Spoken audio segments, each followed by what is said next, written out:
అందరికీ నమస్కారం. Chartered accountant ఈ పేరు వినగానే ఒక రకమైన గౌరవం. మరి ఆ స్థాయికి ఎలా చేరుకోవాలి? ఆ ప్రయాణం ఎలా ఉంటుంది? దానిలో ఉండే దశలేంటి? రండి, ఈరోజు వాటన్నిటి గురించి స్టెప్ బై స్టెప్ వివరంగా చూసేద్దాం. అవును, ఇది అక్షరాలా నిజం. సీఏ వృత్తిలో ఒకవైపు కఠినమైన సవాలు ఉంటుంది, మరోవైపు అంతకు మించిన గౌరవం, అవకాశాలు ఉంటాయి. ఈ రెండింటినీ సరిగ్గా అర్థం చేసుకున్నప్పుడే ఈ మార్గంలో మనం అడుగుపెట్టగలం. మరి అసలీ జర్నీ ఎలా ఉంటుంది? ఏ ఏ స్టేజులుంటాయి? ఎంత టైం పడుతుంది? అన్నింటికన్నా ముఖ్యంగా ఇంత కష్టపడ్డాక మనకు దక్కేదేంటి? రండి, ఈ ప్రశ్నలన్నిటికీ ఇప్పుడు సమాధానాలు వెతుకుదాం. ముందుగా ఒక విషయం మనం బాగా గుర్తుపెట్టుకోవాలి. సీఏ అంటే ఏదో డిగ్రీ లాంటిది కాదు.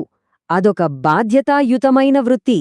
ఫైనాన్షియల్ ప్రపంచంలో నిజాయితీకి, నైపుణ్యానికి కేర్ ఆఫ్ అడ్రస్ అన్నమాట. సమాజంలో ఈ వృత్తికి ఎంత గౌరవం దొరుకుతుందో దాన్ని సాధించే దారి కూడా అంతే ముళ్లమయంగా ఉంటుంది. చెప్పాలంటే ఇవి రెండూ ఒకే కాయిన్కి అటూ ఇటూ ఉండే బొమ్మా బొరుసులాంటివి. సరే, మరి ఈ సీఏ కోర్సులో చేరాలనుకుంటే మన ముందున్న దారులేంటి?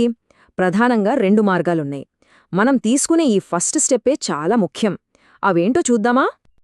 చూడండి, సీఏ కోర్సులోకి ఎంటర్ అవ్వటానికి మనకు 2 ఆప్షన్స్ ఉన్నాయి. ఒకటి ఫౌండేషన్ రూట్, అంటే ఇంటర్మీడియట్ పూర్తవ్వగానే వెంటనే స్టార్ట్ చేయొచ్చు. రెండవది డైరెక్ట్ ఎంట్రీ రూట్, అంటే డిగ్రీ అయిపోయాక ఫౌండేషన్ ఎగ్జామ్ రాయకుండా నేరుగా ఇంటర్మీడియట్లోకి వెళ్ళిపోవచ్చు. కాకపోతే డైరెక్ట్ ఎంట్రీకి కొన్ని రూల్స్ ఉన్నాయి.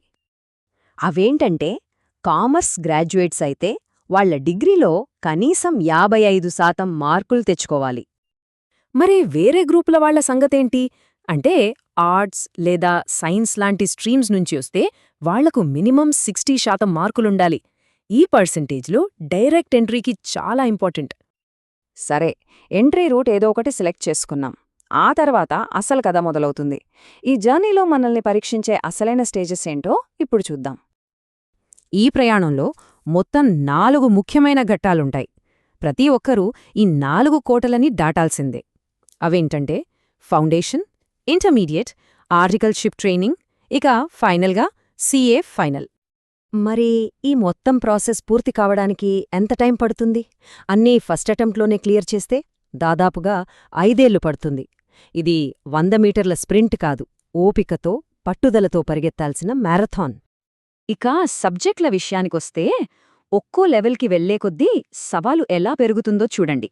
ఫౌండేషన్లో బేసిక్స్ ఉంటాయి, కానీ ఇంటర్మీడియట్ ఫైనల్కొచ్చేసరికి సబ్జెక్టులు చాలా డీప్గా, ఇంకా చెప్పాలంటే సముద్రంలా ఉంటాయి.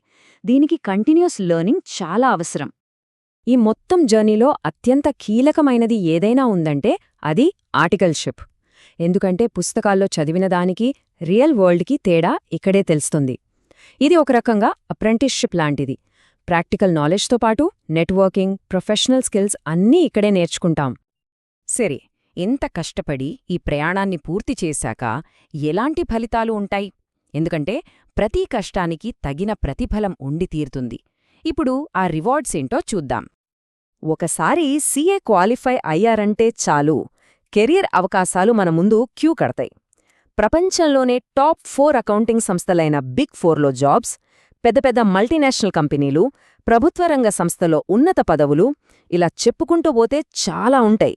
అందుకే దీని పాస్పోర్ట్ టు సక్సెస్ అని కూడా సరదాగా అంటుంటారు.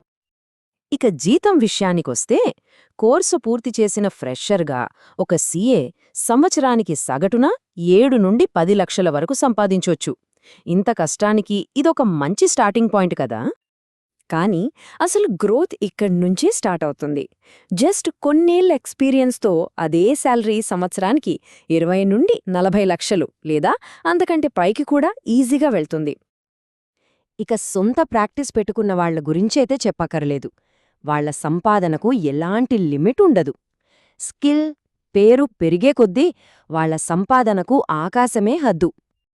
సరే, ఇదంతా చూశాక మనకొక ప్రశ్నొస్తుంది. ఇంత కష్టంతో కూడుకున్న ఈ దారి మనకు కరెక్టేనా? ఒక విషయం మనం ఎప్పటికీ మర్చిపోకూడదు. సీఏ అంటే కేవలం ఒక సర్టిఫికెట్ కాదు, అది ప్రతిష్ట, గౌరవంతో ముడిపడిన ఒక వృత్తి. ఈ ప్రయాణంలో ఎదురయ్యే సవాలు చాలా పెద్దది కాదనలేం. కాని దాన్ని అధిగమిస్తే వచ్చే గౌరవం కూడా అంతే గొప్పది. మరి ఇంత ఎత్తైన ఈ శిఖరాన్ని అధిరోహించడానికి మనం సిద్ధంగా ఉన్నామా లేదా అన్నది మనమే తేల్చుకోవాలి.